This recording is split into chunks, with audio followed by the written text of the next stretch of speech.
Legenda Sunan Katong dan asal-usul Kendal. Di zaman dahulu kala, ketika Majapahit berdiri gagah sebagai Imperium Nusantara, terdapat sebuah wilayah yang sangat indah bernama Kaliwungu.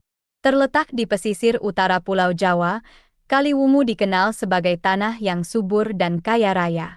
Keindahan alamnya yang memukau, dipadukan dengan keramahan penduduknya, membuat Kaliwungu menjadi salah satu wilayah yang paling digemari di bawah naungan Majapahit.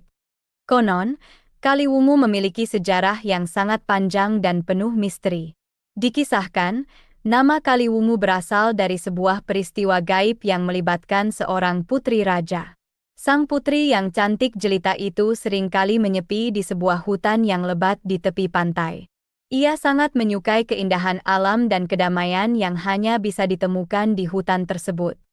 Suatu hari, ketika sedang asyik bermain di tepi sungai, sang putri menemukan sebuah bunga yang sangat indah.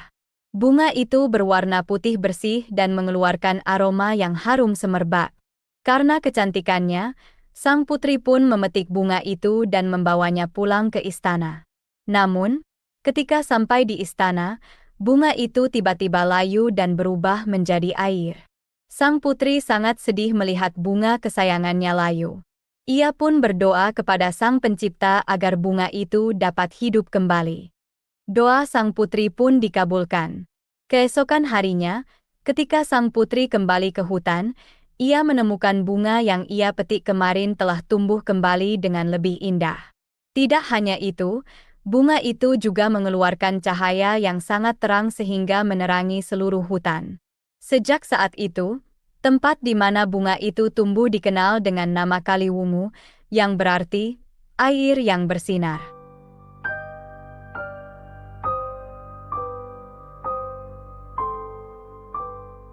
Beberapa masa kemudian, hiduplah seorang pemuda yang kelak namanya harum sepanjang masa. Dialah Sunan Katong, seorang keturunan bangsawan dari kerajaan Brawijaya yang perkasa. Darah para raja mengalir deras dalam dirinya, namun semangatnya tak hanya tercurah pada tahta dan kekuasaan. Hati Sunan Katong lebih tertarik pada cahaya ilahi, pada ajaran suci yang mampu menyinari hati manusia.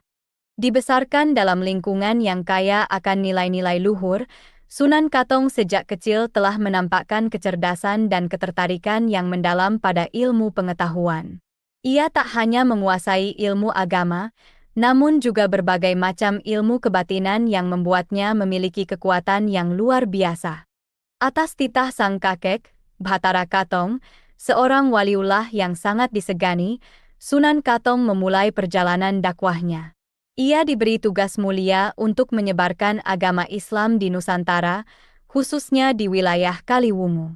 Dengan tekad yang bulat dan semangat yang tak pernah padam, Sunan Katong bersama para pengikut setianya berlayar menuju Kaliwungu. Sesampainya di Kaliwungu, Sunan Katong memilih tempat yang sangat strategis untuk memulai dakwahnya. Ia mendirikan pesantren di kaki Gunung Penjor, sebuah tempat yang dianggap keramat dan memiliki energi spiritual yang kuat. Dengan kesabaran dan kelembutan, Sunan Katong mulai mengajarkan ajaran Islam kepada masyarakat setempat. Ia tidak hanya menyampaikan ilmu agama, tetapi juga memberikan contoh yang baik dalam kehidupan sehari-hari. Hari demi hari, jumlah pengikut Sunan Katong semakin bertambah. Orang-orang berdatangan dari berbagai penjuru untuk mendengarkan ceramahnya dan mendapatkan berkah darinya. Sunan Katong dengan bijaksana menjawab setiap pertanyaan dan keraguan yang mereka ajukan.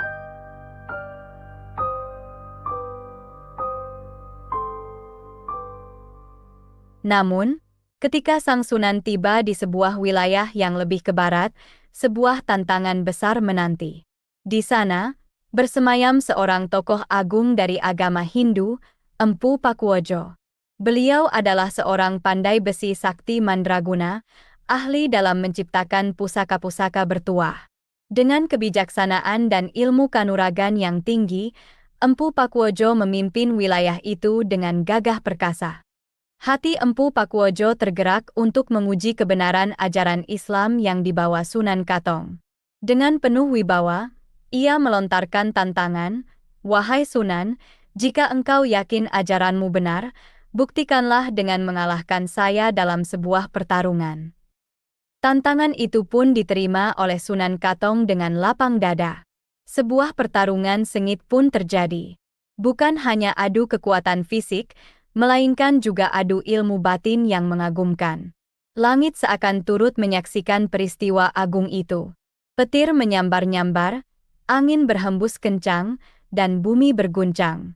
Empu Pakuojo dengan segala kepandaiannya berusaha sekuat tenaga untuk mengalahkan Sunan Katong. Ia mengeluarkan berbagai macam jurus dan ilmu kanuragan yang dimilikinya. Namun, sekuat tenaga apapun yang dilakukannya, ia tak mampu mengalahkan Sunan Katong. Di tengah keputusasaan, Empu Pakuojo berusaha melarikan diri. Ia bersembunyi di dalam sebuah pohon besar yang berlubang. Namun, dengan kesaktiannya, Sunan Katong berhasil menemukan tempat persembunyiannya. Pohon itu pun kemudian diberi nama Pohon Kendal, yang berarti penerangan. Di bawah pohon kendal yang rindang, hati Empu Pakuojo luluh. Ia mengakui kehebatan dan kebenaran ajaran Islam. Dengan tulus ikhlas, ia menyatakan keinginannya untuk memeluk agama Islam dan menjadi murid Sunan Katong. Sejak saat itu, tempat di sekitar pohon kendal dikenal dengan nama Kendal Sari. Nama Kendal menjadi simbol dari sebuah pencerahan, sebuah perubahan hati yang begitu besar. Kisah Sunan Katong dan Empu Pakuojo pun menjadi legenda yang terus dikenang hingga kini, sebagai bukti nyata akan keagungan Islam dan kekuatan iman.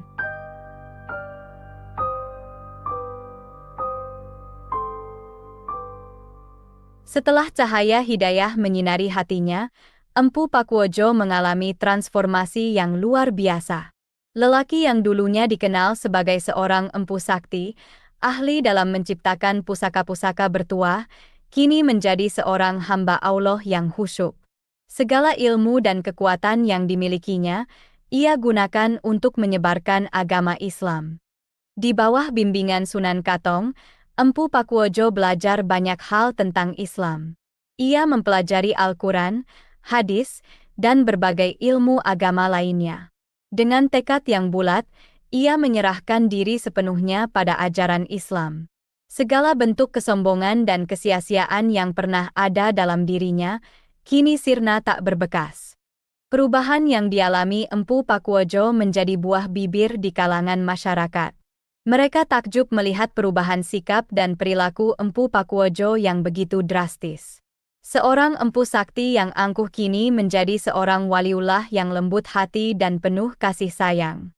Sebagai seorang tokoh yang disegani, keputusan Empu Pakuojo untuk memeluk Islam memberikan pengaruh yang sangat besar terhadap masyarakat Kendal.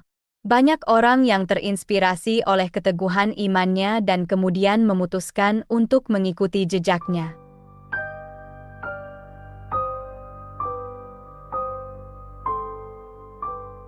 Sunan Katong tidak hanya mengajarkan tentang rukun Islam dan iman, tetapi juga mengajarkan nilai-nilai kemanusiaan yang luhur. Beliau mengajarkan pentingnya hidup rukun, saling tolong-menolong, dan menghormati sesama. Ajaran-ajaran beliau begitu menggugah hati sehingga banyak orang yang kemudian memeluk agama Islam. Selain sebagai seorang dai yang ulung, Sunan Katong juga dikenal sebagai seorang ulama yang sangat alim. Beliau mendirikan pesantren di Kaliwungu, tempat para santri belajar tentang agama Islam. Pesantren yang didirikannya menjadi pusat penyebaran ilmu pengetahuan dan kebudayaan Islam di wilayah tersebut. Berkat perjuangan Sunan Katong, Kaliwungu tumbuh menjadi sebuah kota yang religius. Masyarakatnya dikenal sebagai masyarakat yang santun, sopan, dan taat beragama. Pesantren-pesantren yang didirikan oleh Sunan Katong dan para muridnya terus berkembang dan menjadi pusat pendidikan Islam yang berkualitas. Hingga kini, makam Sunan Katong di Desa Protomulyo masih menjadi tempat ziarah yang ramai dikunjungi oleh para peziarah dari berbagai daerah. Mereka datang untuk mendoakan Sunan Katong dan memohon berkah. Makam Sunan Katong tidak hanya menjadi tempat ziarah, tetapi juga menjadi simbol sejarah dan perjuangan dalam menyebarkan agama Islam di Nusantara.